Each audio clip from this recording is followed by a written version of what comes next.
உங்கள் வட்டத்தில் உள்ள ஒருவரை முழுமையாக நம்ப முடியவில்லை என்றால், வேறு எங்காவதிருந்து நீங்கள் நம்பக்கூடிய ஒருவரிடமிருந்து நிபுணர் கருத்தை மட்டும் பெறுங்கள். மனிதர்களுக்கு ஏராளமான கனவுகளும் ஆசைகளும் நாம் அடைய விரும்பும் பல இலக்குகளும் இருக்கின்றன. நாம் சமூக உயிரினங்கள் என்பதால் அவற்றை பற்றி பேசவும் பகிரவும் விரும்புகிறோம். ஆனால் நமது இலக்குகள் என்ன என்பதை அனைவரிடமும் சொல்லுவதை நிறுத்த வேண்டிய நேரம் இதுவாக இருக்கலாம். ஏன் தெரியுமா? நாம் என்ன செய்ய திட்டமிட்டுள்ளோம் என்பதை மற்றவர்களிடம் சொல்வதன் மூலம் உண்மையில் அந்த இலக்குகளை அடையக்கூடிய நம் வாய்ப்பை நாமே குறைத்துக் கொள்கிறோம். ஒரு பழமொழி இருக்கிறது, அது முடியும் வரை அது முடிவடையவில்லை.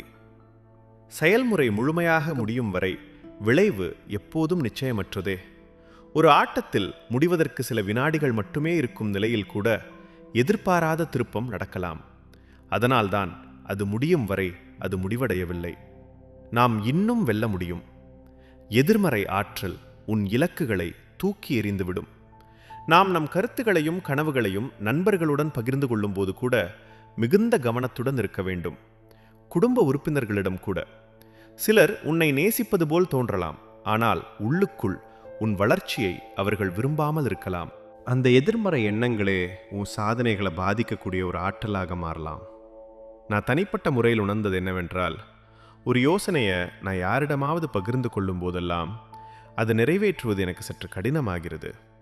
ஆனால் அதே யோசனையை நான் எனக்குள் வைத்துக்கொண்டு அதை செய்து முடிக்கும் வரை பொறுமையாக செயல்பட்டால் என்னை நானே தொடர்ந்து ஊக்கப்படுத்திக் கொள்ள முடிகிறது.